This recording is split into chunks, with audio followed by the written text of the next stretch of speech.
Summer 1945. The war in Europe was over, though for the women crowded onto the transport ship, the surrender meant little. They were prisoners, shipped across the Atlantic under guard, uncertain of their fate. They had been gathered from camps in France, Belgium, and Germany, herded aboard in groups, watched by American soldiers with rifles slung across their shoulders. For days, the ship groaned across grey waters. The women lay in bunks, stacked 4 high, seasick, cold, and humiliated. They whispered in German, wondering what awaited them in the land of their enemies.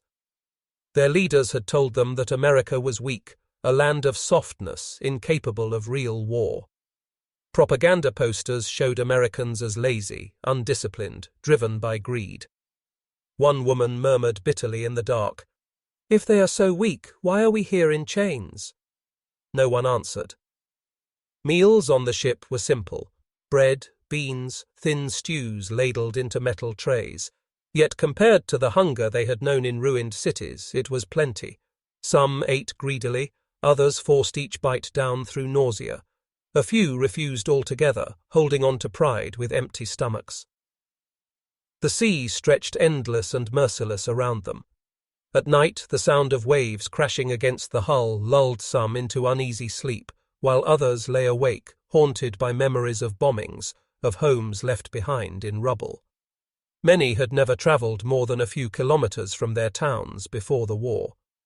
Now they were sailing to a place they could barely imagine. Days blurred together until one morning shouts echoed above deck. Boots pounded. The women stirred restlessly in their bunks as rumours flew. Land was near. Guards barked orders, ushering them up narrow stairwells into blinding daylight. They stumbled onto the deck, shielding their eyes. And then they saw it. Rising from mist and morning light was a figure they recognized only from photographs and whispered legends: the Statue of Liberty. Its copper skin gleamed pale green against the skyline, torch lifted high, crown spiking the horizon. Behind it, towers rose, taller than anything they had imagined. Smoke curled from chimneys. Ships clustered in the harbour like a forest of steel. Gasps rippled through the prisoners. Some froze, clutching one another. Others whispered prayers. One young woman pressed her hands to her face, eyes wide with disbelief. "Es ist nicht möglich. It's not possible." They had been told America was weak, too soft to wage war. Yet here, before their eyes, was proof of something far greater. A city alive, unscarred, immense. While Berlin lay in ruins, while Dresden smouldered, New York rose untouched, vibrant, bustling. As the ship drew closer, the women saw details that stunned them further. Cargo ships loaded with crates stacked high, tugboats weaving expertly through currents. On the docks, endless rows of trucks, jeeps, and tanks waited in formation. Soldiers moved with brisk purpose, their uniforms neat, their faces young but confident. The women clutched the rails, staring. Some whispered in shock, "They have so much. Look at the machines, so many. We never saw this even in Germany before the war." For many, the first sight of American military might was not in battlefields, but here, in the sheer abundance of machines and men organized with seamless efficiency. The ship docked with a groan of ropes and the clang of metal. The women were ordered into lines, herded down gangplanks onto the docks. Their boots hit solid ground, and they were surrounded by movement. Convoys of trucks rumbling, cranes unloading crates, tanks rumbling on flatbeds. The sheer noise, engines, shouts, horns, overwhelmed them. Some could not hold back tears. Not from fear, but from the crushing realization that everything they had been told was a lie. America was not weak. It was stronger than anything they had ever imagined. One prisoner, Anna, whispered to her friend, "We thought they could not fight. But this is a giant." The Americans paid them little mind. To the soldiers and dock workers, this was routine. They moved prisoners like cargo, filed paperwork, shouted instructions. To them, the convoys, the factories, the ships were ordinary. But to the women, They were overwhelming proof of a power so vast it seemed unreal. As they were marched to waiting trains, the prisoners craned their necks, desperate to take in every detail. Skyscrapers piercing clouds, bridges arcing steel across rivers, factories belching smoke, freight yards filled with boxcars. The train whistles shrieked, echoing across the harbour. The women boarded, pressed against windows, staring in silence as the city slid past. Neon signs flickered even in daylight. Crowds bustled through clean streets, food markets brimming with produce. One woman wept quietly, whispering, "At home my children dig for weeds. Here they have fruit piled in baskets." The train gathered speed, carrying them inland. Out the windows, landscapes unfolded. Endless farms stretching to the horizon, silos standing tall, fields heavy with crops. Rail lines crisscrossed like veins. In yards, mountains of coal and steel glinted in the sun. Everywhere they looked, there was abundance. The women sat stunned, pressed against glass. Some shook their heads, muttering, "Nicht möglich, not possible." Others fell into silence, too overwhelmed to speak. At last, one prisoner whispered what many were thinking. "Germany had already lost before we ever left home." The words hung heavy in the rattling carriage as the train roared deeper into the heart of America. The train pulled out of New York, steel wheels shrieking against the rails. The women sat pressed against one another on wooden benches, their eyes fixed on the windows. They could not look away, though what they saw unsettled them more than chains ever could. The first stretch cut through the industrial belt of the northeast. Factory stacks lined the horizon, smoke pouring skyward in thick grey plumes. Windows flashed with light from furnaces. The rhythmic pound of hammers carried even through closed panes. Rail yards sprawled in every direction, loaded with boxcars filled to the brim. One prisoner, Ilsa, pressed her face to the glass, watching lines of tanks rumble across flat cars. Hundreds of them lined one after another, their turrets glinting in the sun. She shook her head slowly. "We could not build this many in years," she whispered. Another woman, Gerda, muttered, "They make them as if they are toys." The scale was incomprehensible. In Germany, rail lines lay twisted from bombings. Factories stood as hollow shells, machinery rusting under rubble. Here, production roared at full force. The women could smell it: oil, coal, steel, the scent of power, alive and thriving. As the train sped inland, the view shifted to farmland, endless and ordered. Fields stretched to the horizon, tidy rows of corn and wheat waving in the breeze. Red barns dotted the landscape, silos rising like towers. Cows grazed in green pastures, fat and healthy. The prisoners exchanged glances, unsettled. One whispered, "At home, the children dig for turnips in frozen soil." Another muttered, "We thought they could not feed themselves. But look." Her voice trailed off as her eyes followed the vast expanse of farmland rolling past. In towns along the tracks, they glimpsed streets lined with houses intact, roofs unscarred, windows glowing with warmth. Children played in yards, women carried baskets heavy with food. Shops bustled with goods on display, loaves of bread, fresh fruit, canned goods stacked high. To women who had rationed scraps, who had watched their families starve, the sight was unbearable.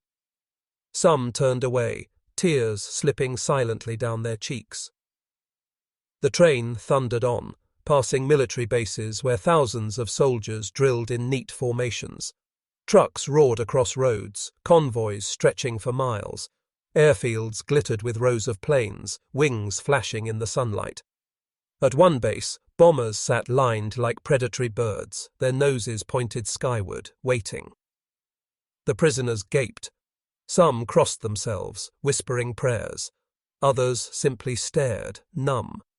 They had been told America lacked discipline, that its army was untrained. Yet here, thousands of young men moved with precision, shouting cadence, their rifles gleaming. One woman, Frida, shook her head violently, muttering, "It is not possible. They told us America could not fight." The others stayed silent. They had all believed the same. Now, confronted with the overwhelming scale of what they saw, their belief crumbled. Even the train itself became part of the revelation. It was fast, clean, efficient, its cars smooth compared to the battered rolling stock of Germany. The prisoners clutched their benches as the countryside blurred past. One muttered bitterly, "Even their trains are stronger." At night, the women lay awake on their benches, the rhythm of the rails echoing through their bones. In the dark, whispers carried, "Did you see the tanks? The planes, hundreds waiting. If they can build like this, we never had a chance." Guilt pressed heavy with the awe.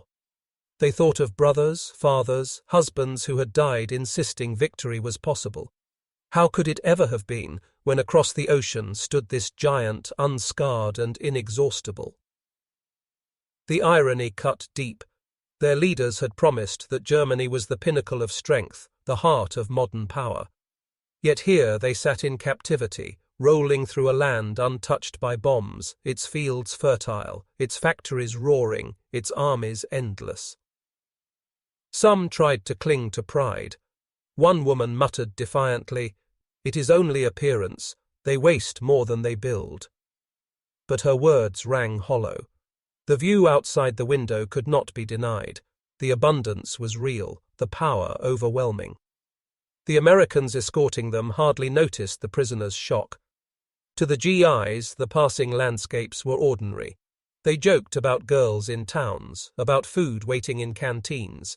One leaned against a doorway, chewing gum, glancing at the women without concern. "They're staring like they've never seen a farm before," he muttered. His buddy laughed. "Maybe they haven't." To the prisoners, the indifference was almost worse. What stunned them, what unraveled their understanding of the world, was normal for these men.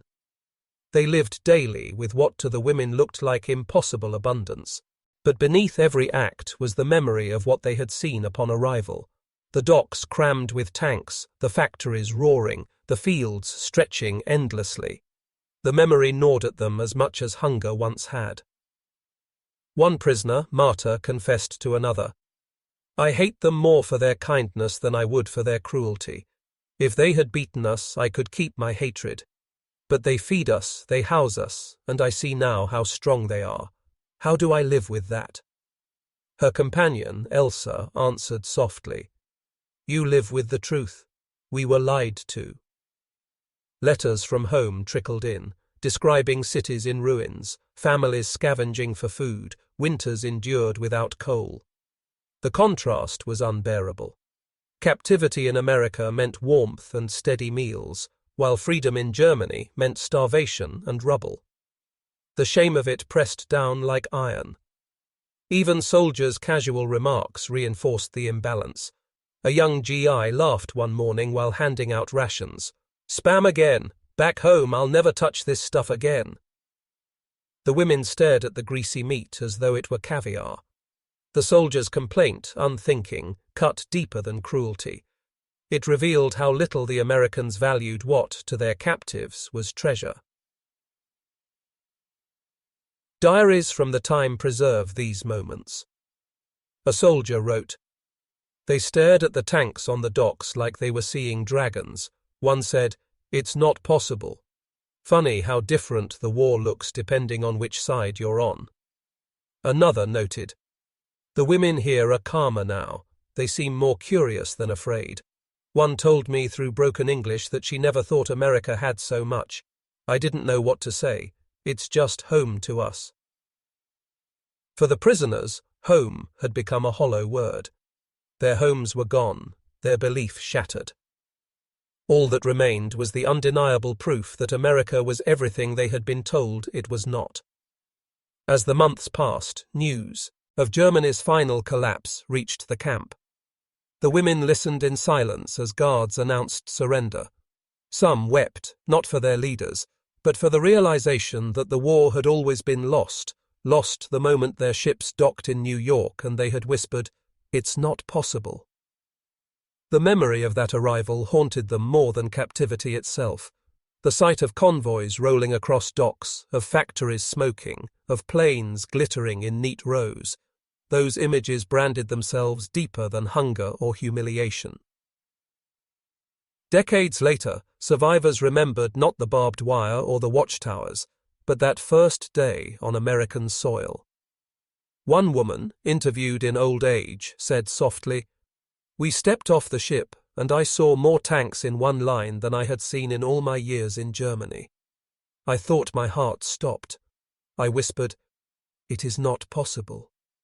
But it was. And in that moment, I knew we had been defeated long before the bombs." Another recalled, "I wept not from fear but from shame, because I saw then that our leaders had lied. They told us America was weak, but America was a giant, and we were blind." The story of those women was not one of battles or strategies. It was the story of realization, of the crushing weight of truth when lies fall away.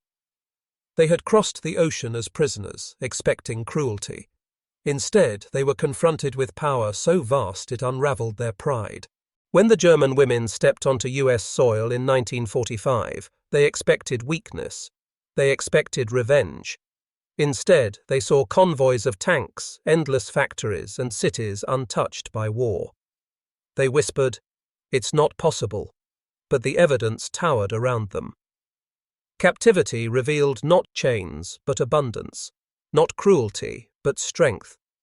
And in that strength they discovered the truth, that Germany had lost long before surrender, and that the enemy they had been told was soft was, in fact, a giant whose power could not be denied.